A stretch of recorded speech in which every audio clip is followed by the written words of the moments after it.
O social não cabe em relatório, não cabe em dado, não cabe em discurso de evento com gravata, tem cheiro de rua, tem história de gente, tem trajetória que nenhuma estatística consegue resumir. A gente criou esse podcast porque queríamos chegar perto das pessoas que vivem o social todos os dias, na pele e no território. Porque por trás de cada causa tem uma história. E essas histórias merecem ser ouvidas, com tempo e com cuidado. Aqui, o ponto de partida não é o dado, é a pessoa. Quem é ela? De onde veio? O que faz? Decidir que ia fazer alguma coisa. Eu sou Tamires Sabotagem. E eu sou a Dai Saraiva. Esse é o podcast Social é Compromisso, feito de escuta, presença e um papo que é feito para durar. A gente decidiu que o primeiro episódio seria sobre a gente mesma, porque não faria sentido chamar alguém para se abrir, sendo que a gente não fez isso primeiro. E antes de mais nada, eu queria mil vezes agradecer você, Tamires, por estar aqui agora. Eu estou muito feliz de realizar esse projeto. Eu acho que é um sonho que nós duas sempre tivemos e um dia a gente decidiu se juntar para fazer isso junta. Então, se você está vendo esse podcast, esse primeiro episódio agora, assim que for lançado, você vai poder falar que você chegou aqui quando tudo era mato e que a gente não sabia o que a gente estava falando e daqui Sim, a algum tempo a gente vai conversar, olhar esse episódio e dar muita risada, porque muita coisa vai ter mudado no futuro. é isso aí. Eu já vou começar fazendo a pergunta que eu acho que a Tamira já respondeu 75 vezes na vida, mais de 75 vezes, acho que em todas as entrevistas, em tudo que ela faz, que eu acho que é a pergunta que todo mundo quer fazer quando conhece ela, que é como é ser filha do Sabotagem, né? Seu pai foi um grande mestre e como que é ser filha dele? Eu sou muito orgulhosa, né, de ser filha dele, devido a tudo que ele fez dentro de casa por nós. E assim, eu vejo o impacto que ele tem tido na vida das pessoas e o que ele tem feito na vida das pessoas, dos jovens, de jovens que até mesmo nasceu depois que ele tinha falecido, mas ele traz esse impacto na vida de cada um deles. E é difícil falar de como é ser filha de um rapper, porque eu não vejo ele como rapper, como artista, eu vejo ele como meu pai. E ele era muito isso dentro de casa. Então eu cresci vendo meu pai cantando, escrevendo, atuando. Eu cresci nesse universo, então eu nunca soube tirar o Sabotagem do Mauro, né? Ele sempre foi os dois pra mim. Mas eu sou muito feliz de ter um pai como ele, sabe? Tipo, eu sei que tem pessoas que carregam tristeza do que o pai foi, e outros carregam a alegria do que o pai foi. E eu sou muito grata de quem ele foi e de quem ele continua sendo, sabe? Ele continua sendo um orgulho para mim, para as pessoas. Então, ser filha de Sabotagem é muito gratificante. Eu vejo isso como um presente de Deus para mim. Em algum momento você se sente pressionada por ser filha? Sinto. Eu já fui muito mais impressionada quando a gente éramos adolescentes, daí. Ainda mais quando a gente ia cantar ou ia prestar alguma homenagem. Era assim, ó, tem que ser igual ao seu pai ou melhor que ele. Só isso. Então, assim, vem aquela pressão no nível de você falar, não, não quero isso. Como que eu vou ser igual ou melhor? Tipo, acho que cada um tem sua essência, cada um tem seu talento, cada um tem o seu dom. Eu acho que as pessoas não tiveram esse cuidado, ou por não saber falar, ou porque realmente não tinha esse cuidado. Mas foi muito difícil. É muito difícil você ser filho de alguém que representa algo muito importante para o país. É, eu É um não. peso grande. Eu realmente não consigo imaginar como seja isso, mas aí eu já vou puxar um pouco do que, quem te conhece e conforme a gente vai te conhecendo, pra mim, você é a Tamires, entendeu? Tipo assim, acho que, ser filha de sabotagem é quase que uma curiosidade, óbvio que isso tá no universo, enfim, tá no seu mundo, mas hoje eu vejo que você já construiu um legado e continua o trabalho que ele começou de alguma forma, mas pelos seus projetos sociais, pelos projetos que você toca, por tudo que você vem fazendo, assim. Então a pergunta acho que para começar, para além do tudo bem, essa é a Tamires filha do Sabotagem, filha do Mauro, mas quem é a Tamires para além de tudo isso, sabe? Tudo Para além de isso. todas as 1.200 crianças apadrinhadas afetivamente, tipo, quem é você? Daí eu tenho uma família. Eu também sou mãe, né, e essa questão de eu trabalhar com crianças, ela vai muito além só de eu gostar de criança, né, ela também traz esse cuidado de eu cuidar do filho de alguém, porque eu também tenho um filho. Então assim, eu estudo, né, eu faço faculdade, eu tenho projetos sociais, eu canto, eu faço 1 milhão de coisas, agora a gente temos aí o podcast, mas, falar quem é a Tamires é falar sobre cada uma dessas coisas, sabe, porque ao mesmo tempo eu me vejo como uma pessoa só, mas eu sou muitas coisas. Eu sou sabe, eu sou frente de várias coisas, então eu me vejo a Thamires no direito, eu me vejo a Thamires no social, eu me vejo a Thamires dona de casa, né, como uma família, eu me vejo também a Thamires a mãe, então eu me vejo de várias formas, porque eu cresci ouvindo que eu não poderia ser tudo isso, eu não poderia fazer muitas coisas. Então, assim, meu pai sabotava o sistema, eu também pensei: "Se ele conseguiu sabotar o sistema, eu vou sabotar também, porque eu vou ser o que eu quero ser e ninguém vai me falar o que eu posso e o que eu não posso. Eu que vou ter que entender onde que é meus limites, até onde eu posso ir". Então eu consegui ver que não tinha limite. Eu conseguia fazer muitas coisas e tocar as coisas super bem, obviamente com uma equipe, mas a Thamires ela é tudo isso, ela é fruto de um homem negro de uma periferia, que casou com uma mulher branca, né, que se conheceram na adolescência, passaram muita dificuldade, muito perrengue juntos, né, criaram 2 filhos debaixo de muito sufoco, e esse homem preto ninguém acreditou nele, ninguém acreditava no sonho dele, sabe, a minha mãe deu todo o apoio, todo o suporte, começou a trabalhar de ajudante de cozinha, passamos anos comendo só macarrão dentro de casa. Meu irmão, ele cresceu sem ter fralda, minha mãe usava muitas vezes roupa deles. Então, assim, eu cresci dentro de uma realidade muito difícil e dolorosa, de ver onde minha mãe está hoje, onde meu pai chegou. Tipo assim, eles me provam todos os dias a história de vida deles, aonde que eu posso chegar se eu tiver um sonho, sabe. Então, Thamires é isso, a Thamires é uma pessoa que sonha e quer realizar sonho. E quando as pessoas me perguntam: "Qual é o seu maior sonho?", eu sempre falo: "Meu sonho é realizar o sonho de outras pessoas também". Tá bom. Não sei nem o que falar depois disso, né, tipo, vai ficar assim: "Ah, obrigada, tá bom, tchau". Nossa, daí você estava falando um negócio e eu pensei, né, eu nunca perguntei isso para os meus amigos, seria legal fazer essa pergunta e você vai ser a primeira. Tá bom. Hã. A primeira, tipo, a primeira pergunta é, que nem, só para você entender um pouco mais ou menos como é falar sobre o que é ser filha de sabotagem, né, acho que você vai entender na pergunta que eu vou te fazer agora. Tá. Como é ser amiga da filha de sabotagem? Cara, amiga, a gente tá, tipo, nessa é muito difícil gravar um podcast com uma amiga sua, porque a gente faz perguntas que a gente meio sabe a resposta, mas essa você talvez nunca tenha feito mesmo. Verdade. Mas eu acho que o primeiro ponto de todos quando eu te conheci, e você sabe disso, dessa parte, eu fiquei com muita vergonha de falar contigo, porque eu queria muito te conhecer e trocar ideia, eu queria muito, saber dos seus projetos, eu acho que foi ali, tipo, quase uma luz num momento de vida que eu estava numa transição muito difícil, e eu falei: "Cara, eu quero muito falar com ela, mas eu tô com muito medo de soar interesseira", sabe, tipo assim: "Cara, será que um monte de gente deve chegar nela e perguntar um monte de coisa". E aí você chegou e falou assim: "Mano, eu tenho a sensação de que a gente vai ser amiga". Eu falei: "Ah, eu também". E eu acho que isso foi o lugar que quebrou essa barreira, assim, você é extremamente intuitiva e você sabe disso, acho que a gente não vai entrar nesse ponto. Mas acho que quando você falou disso e ali eu falei: "Tá, beleza, eu vou ser eu, que é o que eu posso ser e é o que eu consigo estar junto". Então eu cheguei muito curiosa, muito com muito respeito em todos os seus projetos, com muita vontade de conhecer e entender um pouco mais. Uhum.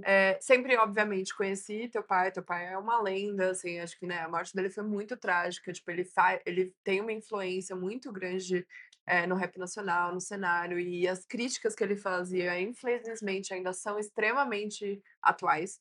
Então tinha isso, só que eu falei: "Cara, mas eu não tô sendo sua amiga por conta disso", entendeu. Então eu queria conhecer você e eu achava, tipo, você foda.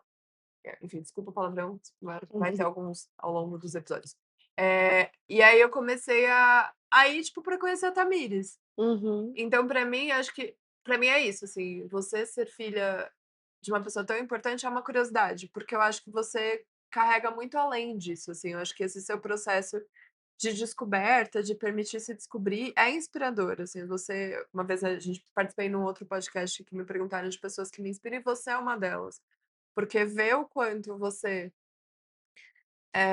não batalha e o quanto você é representativa, você é uma mulher negra que lutou e decide ir contra tudo aquilo que é posto pra você, sabe. Uhum. E o quanto, por vezes, você só olha e fala assim: "Não, amiga, vai lá, faz, tu dá conta". Eu falo: "Cara, se ela confia em mim, tá bom, deve ter alguma coisa aqui que faz sentido". Então isso começou a me trazer de um momento muito duro da minha vida, que eu tive, né, meu puerpério, e aí eu fiz uma transição de carreira para tentar buscar fazer outras coisas na minha vida. E você apareceu nesse lugar que me fez acreditar em mim mesma, sabe. Então, eh, é muito louco, pra mim é isso, seu pai é uma curiosidade sobre você, Aham. pra mim ser sua amiga é muito mais gratificante, assim, então acho que é um pouco disso. Obrigada por tudo. Que fofa. E É. aí, eh, é isso, sabe, eu acho que a gente vai se descobrindo, né, Dai, a gente vai descobrindo, coisas em comuns, né. Até mesmo a questão da gente estarmos aqui hoje, fazendo o que a gente está fazendo, esse podcast, e querer trazer pessoas, que também causam impacto na vida de alguém, acho que fala muito também sobre o que a gente tem de visão, o que que a gente quer, né. Sim. Eu acho que a gente compartilha valores muito próximos e muito Isso, parecidos, assim, é. acho que, eh, se importar com as pessoas, cuidar de pessoas, ouvir as pessoas genuinamente, assim.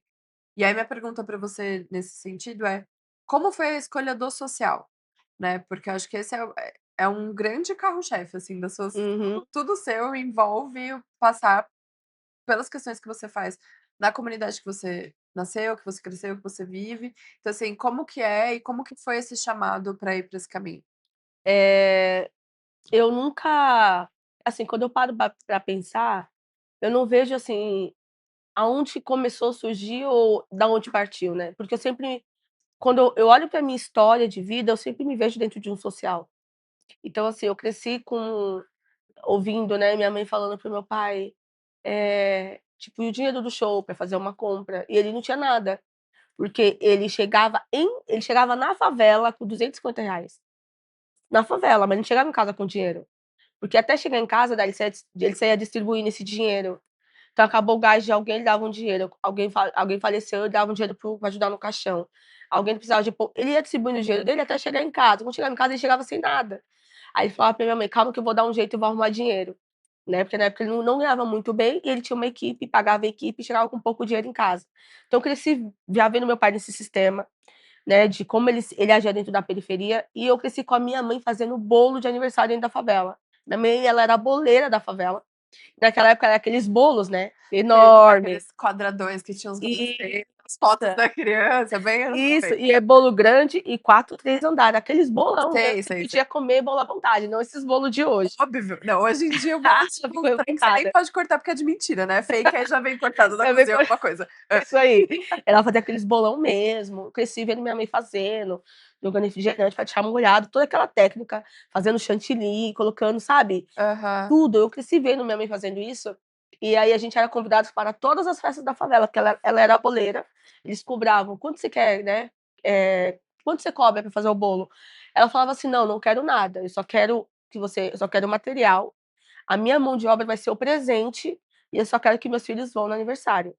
Então, assim, eu fui muito no aniversário de pessoas que eu nem conhecia, que minha mãe ela era boleira, então isso ela proporcionava pra gente esses passeios dentro da favela, Aham. de conhecer outras casas, de ir nas festinhas, porque ela fez o bolo e ela não cobrava pra fazer aquilo, ela falava: "Não, é minha mão de obra", ela gostava de fazer aquilo e de ajudar de alguma forma.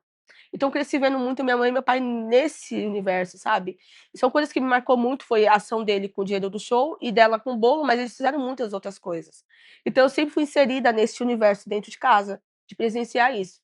Então o social ele partiu quando eu tinha uns 12, 13 anos, que tinha algumas ações dentro do Beco da Favela, que começou no Dia das Crianças, depois foi para o Natal e depois foi para a festa junina. Então os moradores se juntavam: "Vamos fazer? Vamos". E eu queria participar, só que eu queria participar como voluntária, eu queria ajudar, tipo, a organizar a fila, a servir um lanche, eu queria fazer, eu queria ajudar. Então foi partindo daí, mas eu cresci vendo meu pai e minha mãe dessa forma, e foi partindo de eu ser voluntária em alguns projetos sociais, que não era consolidado como social, né, a gente não via isso como social naquela época, é tipo: "Você quer? Vamos fazer? Vamos". Cortávamos sacola de lixo para fazer bandeirinha, sabe, papel de caderno, fazer bandeirinha, o que a gente tinha, então a gente fazia muito isso. Eu cresci fazendo isso com o pessoal mesmo, o própria comunidade ali se ajuntando para fazer algum evento, então partiu dali. Eu vi dentro de casa, comecei na adolescência e comecei a querer mesmo, a me interessar mais pelos projetos sociais, até eu assumir um projeto e ser a presidente do projeto, que foi o Instituto Todos Somos Um, e depois surgiu o Centro Cultural Sabotagem. E como que foi a fundação do Todos Somos Um? O Todos Somos Um, ele realmente foi fundado, eh Na pandemia.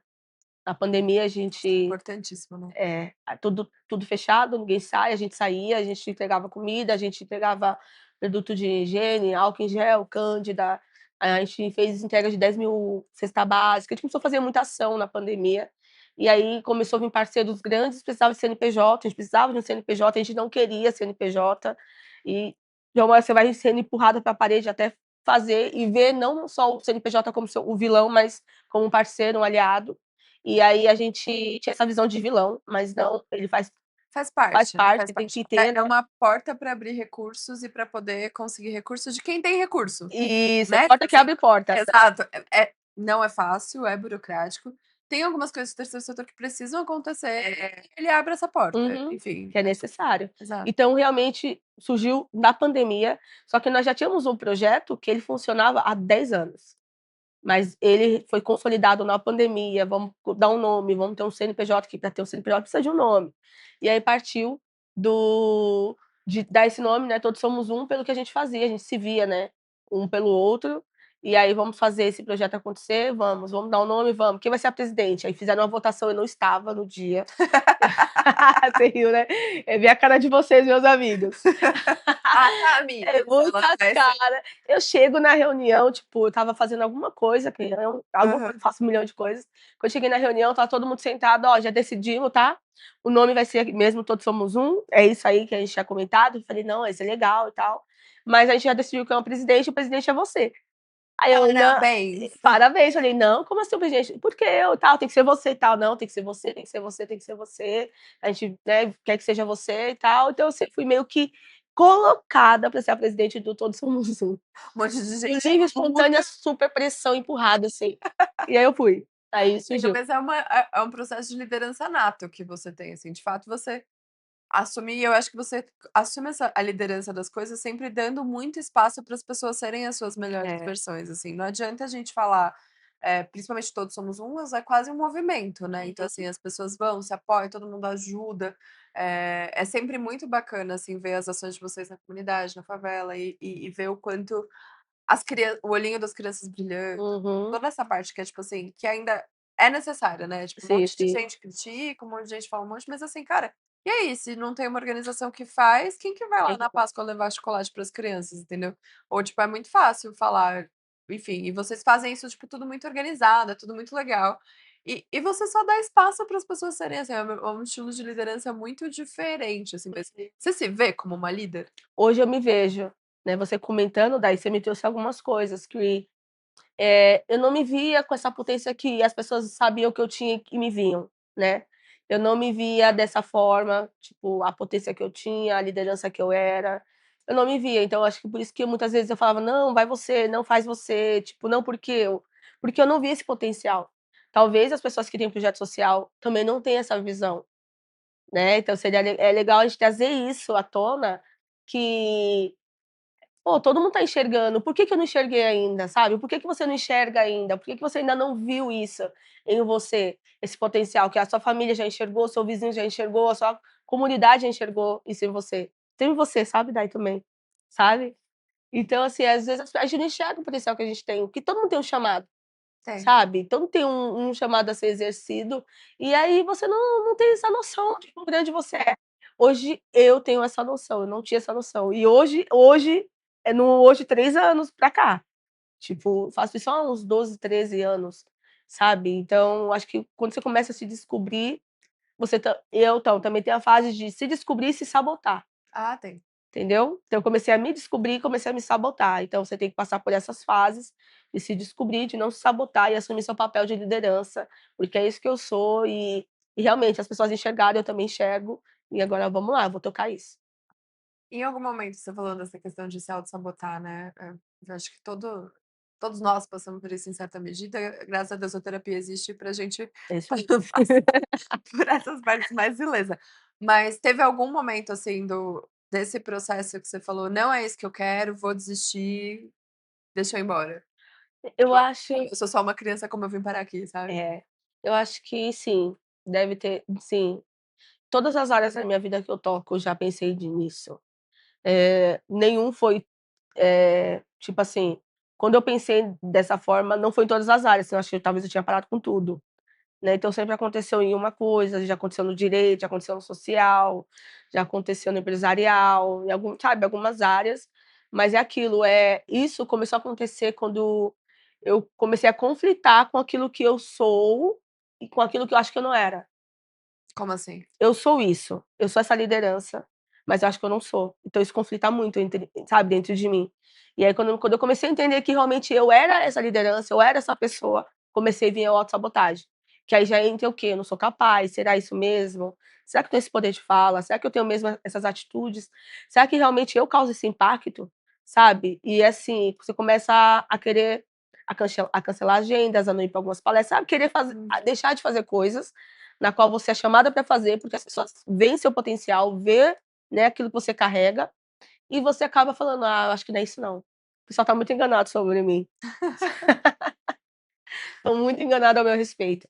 E aí não, então eu comecei isso mesmo foi tratado em terapia, sabe, esse reconhecimento e essa sabotagem, porque se sabotar é paralisar também aquilo que você é, né. Sim. E aí eu comecei a entender que não, não vou me sabotar e não, realmente eu sou isso. Me deu uma crise de tosse, Acontece, gente, meu foi mal. amor, acontece. E aí eu deixei as coisas fluírem acontecer, mas realmente, daí já surgiu sim, desânimo, já surgiu sempre surge, né. Eu acho que você não pode deixar a peteca cair. E o que que não te faz desistir, assim, apesar de todos esses Uhum, questionamentos internos e tudo mais? sim. As crianças. Eu sempre estive e sempre estou pelas crianças. Eu sempre falo lá quando eu tô com os voluntários, aí acontece aquelas sempre acontece aquelas coisas durante a ação, né, sempre tem algum pai que sai do controle ou Tretas de alguma favela. coisa, as tretas da favela. Então eu sempre falo assim: "Eu faço isso aqui por causa das crianças". Ou eu falo pra eles: "Eu faço aqui por causa dos seus filhos, porque se fosse por vocês eu não faria". Né, então, a gente vai ter pai dos mais gratos aos mais ingratos, então vai ter de todas as formas, mas a criança não. A criança ela é sincera, ela é pura, ela é verdadeira do começo ao final, sabe. Então, assim, se ela é uma criança difícil, você vai saber lidar com ela e ajudar ela. Se ela é uma criança de boa, você vai tocar ali de boa. Então, assim, você vai saber lidar com a criança. O adulto já é mais difícil, mas eu sempre estive e sempre estou por eles, pelas crianças. Mas são 1.200 crianças, né, É, que você é, avalia afetivo. é. É bastante É gente. muita criança. Ah, Vai tá. nascendo mais, assim, sem fim. A Thamires anda na favela aí, tipo assim: "Tia!" E aí, tipo assim, cara, é muita, muita gente mesmo Muita e o tempo gente. inteiro, tipo assim, ela não consegue andar sozinha, é É, muito louco é. isso. Às vezes tem alguma reunião no centro cultural ou alguma ação com OBS, com alguma coisa assim dentro da favela. "Ah, tem que estar aqui 10 horas da manhã", tipo, na rua de cima da favela. Aham. Eu saio às 9h, eu chego tipo 10h10, 10h20, 10h30, porque até eu chegar demora, que alguém me para contar alguma coisa, pra pedir alguma coisa, pra se consultar em alguma coisa, para falar do aluno que não vai para a escola, do filho que não obedece, e vai indo, até chegar no percurso demora, porque eu vou atendendo todo mundo, né. E é muito que eu acho muito louco, assim, uma das coisas que mais me surpreendeu quando eu estava andando com você, era do tipo, você parou e falou assim: "Tá faltando fulano que anda aqui", você, tipo, vai atrás, pergunta, sabe, da mãe, É, tipo assim, eles falam: "Não, tia, ele tá doente", "Ué, mas o que que ele tem?".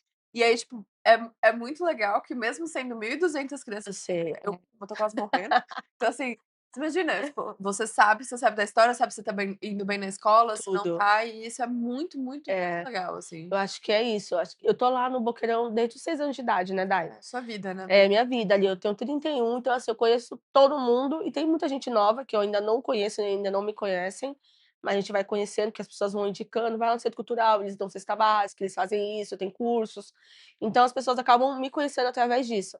Mas assim, eu ando na praça, eu ando nos becos da favela, eu olho e falo: "Você não mora aqui, você é filho de quem?". Aí: "Ah, eu tô morando aqui há 2 semanas". "Ah, eu tô na casa da minha avó, eu sou de tal lugar". Então as pessoas falam: "Nossa, você como você sabe?". Eu falei: "Porque eu sei que essa pessoa não mora aqui, Ah, isso aí eu em conheço todos aqui". os aniversários da favela, desde que você tipo, era pequena, você sabe quem mora, quem é o Quem dono, quem não mora sei o quê, quem deixou de isso, a ser. gente sabe tudo. Então, assim, eu sei o nome, o sobrenome, quem é da família, quem estuda de manhã, quem estuda à tarde, sabe. Então também a gente tem esse contato com o CCA, tem um contato com o conselho tutelar, então assim, todos os órgãos qualquer órgão ali vai ligar para mim falando: "Tá acontecendo tal coisa". Então eu sei quem tá aprontando, eu sei quem tá faltando na escola, eu sei quem alguma coisa está acontecendo dentro da casa que o conselho tutelar me aciona, então você acaba realmente descobrindo literalmente tudo, e os pais também vêm conversar com você, vêm chorar, vêm pedir uma ajuda, então você acaba realmente fazendo parte daquela família. E é muito bizarro que mesmo assim, você ainda duvidou da sua liderança, né, tipo assim, porque acho que uma coisa É, é você liderar uma é organização que verdade, tem 3, 4 funcionários, outra coisa é você liderar, tipo assim, na a favela. favela toda, né, tipo assim, É. e aí não liderar no sentido de você ser dona da favela, não é isso, mas no Aham. lugar do tipo assim, cara, você é uma pessoa que exerce influência na vida daquelas crianças, daqueles adolescentes. Já, né, já vi Tamires brigando por conta de nota com criança, já vi Tamires brigando por conta de briga, tipo, eles brigam, aí um vem contar pra ela, então assim, e esse processo que você faz entre, tipo, de fato, as pessoas que vão mudar a realidade ali, ou que Uhum. têm oportunidade, de trazer consciência. Eu acho que isso é muito bonito do trabalho de você, e não é só você, é a sua equipe inteira, né. E todo Uhum. mundo que trabalha no Todos Somos Uns tem isso, então às vezes vê uma situação que precisa ser dita que é difícil, você sempre puxa e tudo mais. E É. a bronca obviamente sobra pra gente dar, porque também É. ela quando ela dá bronca ela é boa, ela você é mais boazinha, né, É, tipo eu sou assim, mais boazinha. Eu sempre falo: "Ó, eu tenho que ser a boazinha, vocês têm que ser os chatos". não, essa parte chata é tipo assim: "Não pode!" É. A tia Não é faça isso. brava, tipo, é assim: "Eu sou brava mesmo". Mas amiga, é muito bom, assim, a sua história é muito inspiradora, tipo, e é muito legal também de ver as pessoas que olham de fora da favela, não fazem a menor noção do quanto existe uma comunidade pulsante, viva, e que É. as pessoas se ajudam ali, né. A gente tá muito acostumado, tipo, a ir para outros lugares onde não sabe nem onde é o nome do vizinho, o que que ele Uhum. faz, precisa de ajuda ou não, e lá eu acho que ainda tem muito esse senso de comunidade, porque é o único jeito das pessoas sobreviverem, se É, cuidando e se tratando, e estimular isso é sempre muito importante, né. verdade. A gente usa uma frase dentro da favela que fala: "É nós por nós sempre", sabe. É nós por nós. E vai É ser isso. sempre assim. Agora eu quero fazer umas perguntas também. Diga. Não Me precisa fala falar porque depois vai ser meu pai, então obrigada, imagina, daí é uma mulher tchau, e aí fantástica. próximo próximo é convidado. Próximo episódio, Partiu. me diga quem é a Dai. Fala um pouco sobre você para que as pessoas que estão nos assistindo te conheçam, minha amiga. Tá. Eu acho eu sempre gosto de nessa apresentação, eu acho que todo lugar que eu vou, eu faço uma apresentação antes de quem são os meus pais. Porque eu acho que, né, voltar meus pais não são famosos, tá, gente, mas assim, meus pais vieram do interior do Pernambuco, de uma cidade muito pequena chamada Panelas, na muito tempo atrás, há mais de 40 anos atrás, provavelmente. Vieram sim, em busca de oportunidade, fugidos, tipo assim, da escassez, e vieram pra cá. Minha mãe tanto minha mãe quanto meu pai fizeram até a 4ª série, batalharam muito para chegar e para me dar a oportunidade que eu tenho, então a desigualdade social sempre fez parte do meu contexto. Então, eu tenho tios analfabetos, eu tenho primos que, não tiveram oportunidade. Meu pai teve muito sucesso na jornada profissional dele e a partir dali meus pais se separaram, eu era muito nova, então a partir dali eu já passei a viver um contexto de desigualdade dentro da minha própria casa, né, então assim, de acompanhar a minha família, óbvio, a gente não passou necessidade, ou se passou, minha mãe nunca deixou isso chegar até mim. Eu Uhum. lembro sempre que era questão do, tipo assim, estudar era a coisa mais importante que eu tinha pra fazer, então eu sempre fui muito nerd, assim, acho que eu sempre gostei muito de estudar, a escola era o meu refúgio, a escola era o lugar onde eu fazia amigos, onde eu queria estar, e eu passava a maior parte do tempo ali. E isso foi me formando, assim, acho que quando eu tive a oportunidade de estudar, de fazer faculdade, e aí muito por conta dessa ascensão do meu pai, eu tive a oportunidade a uma série de coisas que os meus primos não tiveram, ou pessoas que eu conheci na época. A igreja fez muito parte da minha formação, então, enquanto indivíduo, eu vivia na igreja, eu tive acesso à arte e cultura por meio da igreja, por meio de projetos sociais, então eu fazia teatro, a vida inteira eu fiz teatro. Cantava no louvor, cantava no coral, fazia as apresentações, era do grupo de dança, então tudo que existia dentro da igreja eu me metia para fazer, porque aquele era um lugar onde eu tinha acesso a uma série de coisas que eu não tinha. Então hoje eu olho, assim, para minha trajetória, por conta dessa ascensão das oportunidades que meu pai pôde me dar de estudo, eu percebo que eu dei um salto, assim. No sentido de acesso. E no sentido de privilégio também, né, tem uma série de privilégios envolvidos para poder dar esse salto. Eu me formei em relações internacionais, muito porque eu não sabia o que eu queria fazer. Eu queria fazer direito, acho eu já te falei isso, não falei, Já, né. já. Queria Aham. fazer direito, aí um dia eu fui num fórum e falei: "Deus me livre, eu não quero ter essa vida nunca".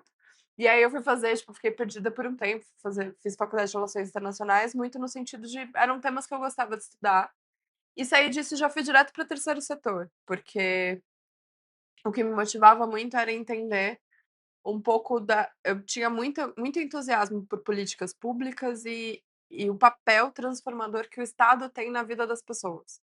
De entender que fornecer educação, saúde, políticas públicas de qualidade é o caminho para Uhum. mudar, para de fato virar o jogo, para mudar o ponteiro. Fui para o estado, trabalhei na prefeitura, trabalhei no estado de São Paulo e percebi que é muito mais complexo. Não é só, tipo, a vontade e tudo mais. Então eu saí e fui para uma vida corporativa bem tradicional, escritório, que eu gostei muito, tive muita ascensão, mas acho que quando a minha filha nasceu, e aí, eu tô contando toda a minha história pra falar quem é a Dai, né, tipo, acho que talvez eu seja todos esses fragmentos. É. Ela me fez resgatar justamente essa pergunta do tipo: "Quem sou eu e o que que eu quero fazer?". E por mais que eu tivesse esquecido em algum momento dessa jornada, tipo assim, teve uma hora que eu falei: "Cara, eu sou uma mulher que já passou por diversas situações, né, de violência e de discriminação de gênero e tudo mais, e eu queria poder construir um mundo diferente para minha filha". Então foi daí que eu falei: "Cara, beleza, o mundo corporativo não abre porta para mãe", né, tipo, é estatístico, a gente Hum. fala que a gente não fala de estatística, mas a história é essa. Muitas mães saem do emprego antes dos filhos completarem 2 anos, porque por vezes não dá para conciliar. É. E no meu caso também não dava, então assim, a educação da minha filha era prioridade, então eu decidi empreender, e aí virei empreendedora social, então hoje estou aqui começando mais um projeto contigo, que eu estou muito feliz. Mas vem desse lugar de poder ter projetos que tenham significados. Então eu acho que a Day é mãe da Sofia, esposa do Vinícius, é empreendedora social, que acredita muito no potencial da juventude, no potencial dos jovens, e acho que é isso que nos conecta, né, Uhum. entender o quanto o social é importante, de modo geral. Fantástico. Tá, você que tá dizendo. Mas é isso, amiga, não sei mais o que responder. Essa sou eu, gente. Obrigada, tchau. Foi um prazer. Prazer. Me fala mais sobre Unia. Como surgiu? Qual foi a ideia? Qual é o propósito? Massa. Unia é um projeto que eu sou cofundadora, junto com algumas outras amigas. Ele surgiu justamente, dessa necessidade de empreender. Tipo, eu olhava para as questões sociais né, e falava: "Cara, eu quero voltar para esse universo". E aí veio dessa questão do tipo assim, eu quero existe um papel muito legal na filantropia, que é super interessante na filantropia tradicional, no terceiro setor, que é dar apoio para quem vai muito bem. Então eles pegam, sei lá, um jovem que vai muito bem na escola pública lá da favela do Boqueirão e paga uma bolsa de estudos para ele estudar num colégio, super de elite, como se isso fosse o suficiente. Entendo o valor, tem algumas críticas, mas e aí eu comecei a ver que o terceiro setor estava muito replicando uma lógica da meritocracia, assim, que eu acho cruel, em certa medida. Tipo assim, pô, beleza, você vai pegar 10 jovens que vão muito bem na escola pública, dar uma oportunidade sensacional, tem que fazer isso mesmo. Mas é a galera do meio aqui, tipo assim, que não tem oportunidade, que não tá onde estão os nenéns, são os jovens que não estudam, não trabalham e Uhum. não estão procurando emprego, e na verdade deveria ser sem, né, sem oportunidade de emprego, sem estudo. Eh então, foi desse questionamento de fazer uma organização que ajudasse quem de fato precisava. Foi nesse processo que eu conheci você Uhum. também, acho que aí foi muito legal, foi poder estar junto de projetos e ver o quanto eu também adoro trabalhar com outros projetos sociais e poder ajudar, no sentido de contribuir, colaborar, por aquilo que é necessário. Se a gente fala muito do terceiro setor, ele foi para um caminho que precisa acontecer, que é da profissionalização, mas por vezes a gente esqueceu o fator humano nas discussões por trás do número, por trás do dado, né, então, é justamente como que a gente consegue trazer os 2 lados juntos, e é essa discussão que a gente tem que trazer, porque algumas vezes a gente escuta, tipo, de doador: "Ah, mas eu quero te doar, sei lá, um valor X e como que você me garante que esse jovem, a partir de agora, vai ter um emprego, um apartamento e um carro? Eu falei: "Meu querido, não te garanto, não tem como te garantir, é um jovem que passou por muita vulnerabilidade". Então essas dessas críticas do modelo que estava sendo posto, do sistema que estava sendo desenhado, eu falei: "Cara, vamos pensar num projeto para quem mais precisa". MIA significa comunidade, senso de propósito, vem de uma origem, né, dos povos originários africanos, é um termo que eu achei muito lindo, quando Uhum, uma amiga minha, Sol, trouxe esse termo, eu achei sensacional. E aí a gente foi atrás, assim, a gente hoje trabalha com o vulnerável do vulnerável e que é um público que eu amo de paixão, mas eles sofreram muita violência, que são os jovens que foram para acolhimento institucional, que são os orfanatos, da nossa uhum. época falava assim, Isso. e não foram adotados. Então, hoje se você pega um jovem de 10 anos, que, né, você mais que ninguém sabe todas as violências que acontecem podem acontecer dentro de uma casa de negligência. Então, às vezes uma família pede a guarda, ou o Uhum. pai foi preso. Aí ele vai para o orfanato, porque é o SAICA hoje o termo. O Saika, E né. aí ele fica lá um tempo tentando ver se essa família se reestabelece, se alguém da Uhum, família maior consegue assumir essa criança, a responsabilidade de cuidar dela. E aí ele ficam teoricamente deveria ser só 1 ano e meio, mas a gente vê que não é 1 ano e meio, às vezes a pessoa melhora, aí uhum, enfim. Mas mesmo que seja, tipo, ele ficou ali 1 ano e meio, 2 anos, então ele já chegou a ter 12 anos, né, ele entrou com 10 no orfanato, tá com 12. E aí o número de famílias que querem adotar jovens nessa idade para dentro de suas casas é muito pequeno e ele se fecha para adoção. Então ele sabe que a partir dali meio que todo mundo virou as costas para ele. E é um jovem que vai crescer sem vínculo, sem afeto e aos 17 anos e 11 meses "Então, sabe tudo que você conhece da sua vida? Tchau, vai embora. Vai sobreviver. Você agora é adulto, se vira". E é justamente nesses jovens que, tipo, com 18 anos precisam se construir uma autonomia completa e não tem ninguém. Então a gente tem projetos justamente para esses jovens que estão nesse processo. Mas eu já falei demais, eu tenho enfim, eu gosto de perguntar. Eu acho que o novo projeto que está surgindo hoje, que é esse podcast, assim, para você, sim. o que que esse podcast significa para você, tá? Eu acho que esse podcast, o que ele significa pra mim, é as pessoas me ouvirem, né, não só me ouvir, mas ouvir a história de quem faz, né. Acho que as pessoas que a gente quer trazer pra cá, e o que a gente tá fazendo aqui, é aquilo, assim, eu gostaria que vocês soubessem que isso existe, e você pode fazer parte disso de alguma forma, sabe. Eu acho que vai ser algo que vai inovar, que vai transformar. Eu não sei se tem coisas nesse perfil, não vi. Você que é mais antenado em Tem um podcast, pouquinho, mas eu acho deve que não nesse saber formato. É. nesse formato, né. Mas eu acho que é isso, eu acho que as pessoas precisam, ver esse lado, sabe. Talvez as pessoas tenham curiosidade sobre, mas não entende ou não sabe, mas, tipo assim, ó, isso aqui vai te mostrar a realidade, e se você quiser fazer parte disso, faça parte disso também. E acho que histórias precisam ser contadas neste lugar. Eu falo muito para as pessoas que as pessoas conhecem muito a história de Sabotagem só como rapper, mas meu pai foi um cara muito de ação social dentro da periferia. Ele começou com projeto social. Uhum. Eu falo que o Centro Cultural Sabotagem, ele é a extensão daquilo que meu pai plantou lá atrás, né. Ele começou dentro de barco de madeira, colocando atividades dentro da favela. Então é isso, é contar um lado das pessoas que as pessoas não sabem, ou até mesmo conhece pessoas que têm trabalhos em projetos sociais ou cultural, mas também trazer essas pessoas para elas contarem a história dela, né. Acho que vai muito além só do que a gente vê no Instagram, no YouTube, mas as pessoas entenderem realmente a causa, o porquê da causa, o porquê a Uhum. pessoa carrega isso e quer fazer isso, sabe.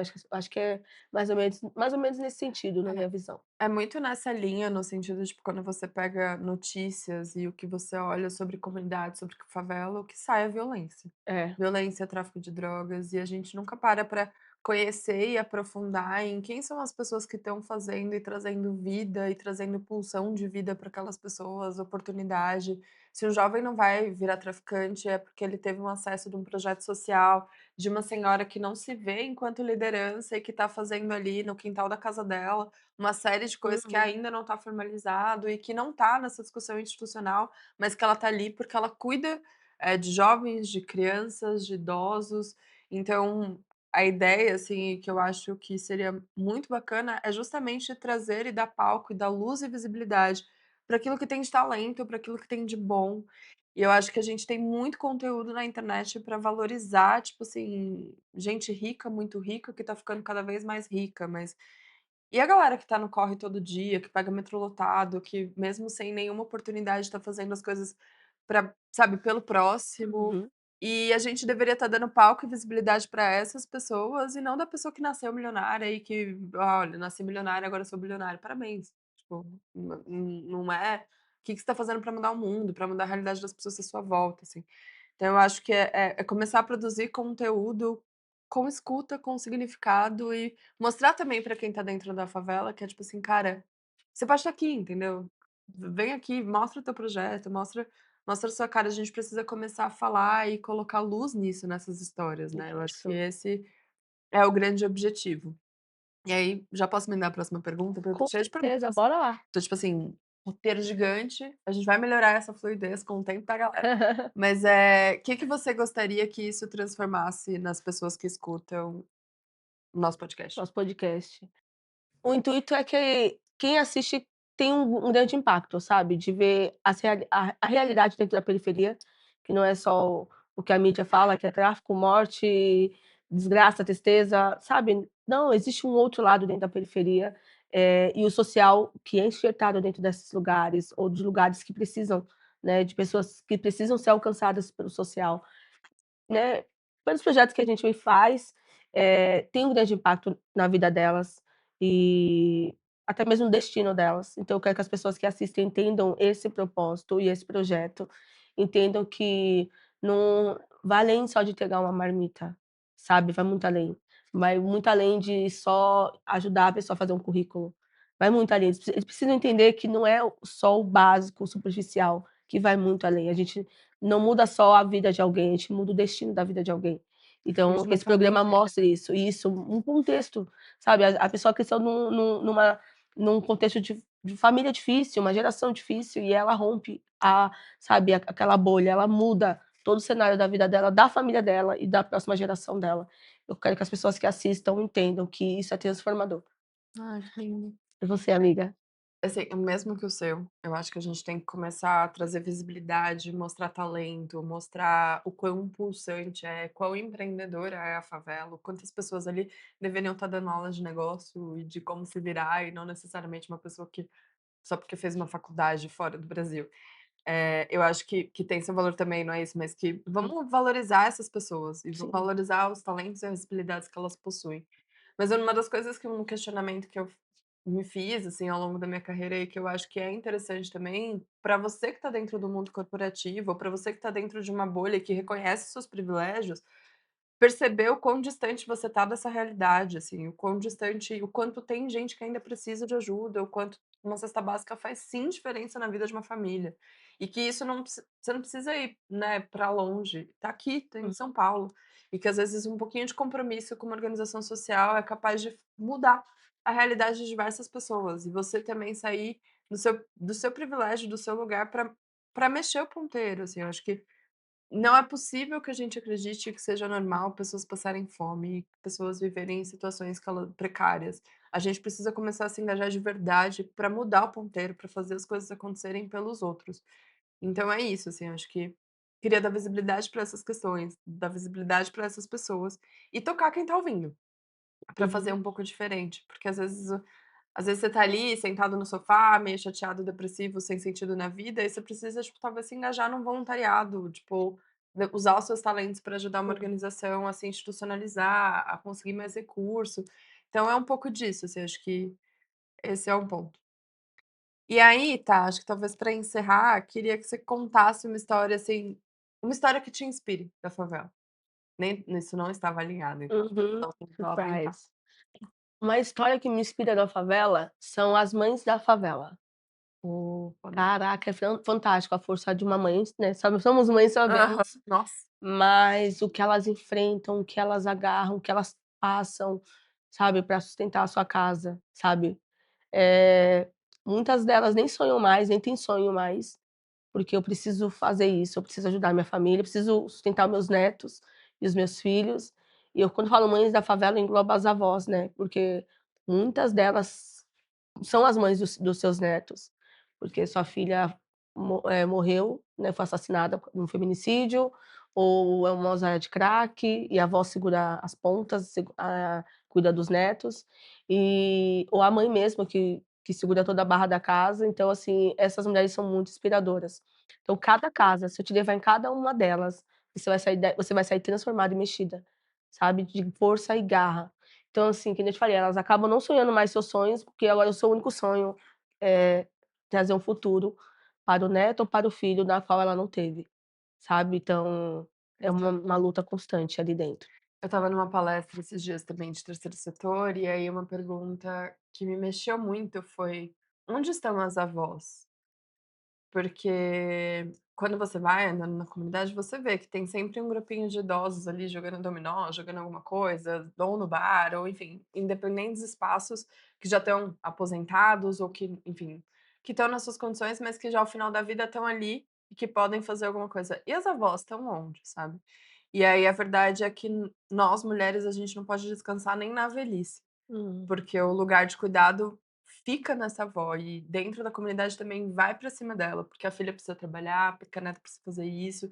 Então, assim, o quanto a mulher vai estar a serviço e vai estar trabalhando mesmo na velhice, sabe. Uhum. Então e e elas são invisibilizadas. Então, assim, respondendo a própria pergunta que eu te fiz, eu acho que uma das coisas que mais me inspiram é poder mostrar a vida e a força dessas mulheres invisibilizadas, desses projetos que podem mudar e transformar a vida de diversas pessoas.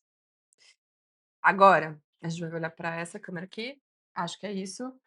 A gente vai encerrando aqui o nosso primeiro episódio. Então, se você escutou a gente até aqui, muito obrigada pelo seu tempo. A gente vai trazer uma série de pessoas convidadas. Como a Tamiris disse no começo, Uhum. não fazia sentido pedir para as pessoas se abrirem se a gente não se abrisse. Então, eu vou convidar a Tamiris para sair do lugar de visita, que a gente fez isso só para separar, e entrar nesse lugar aqui com a gente.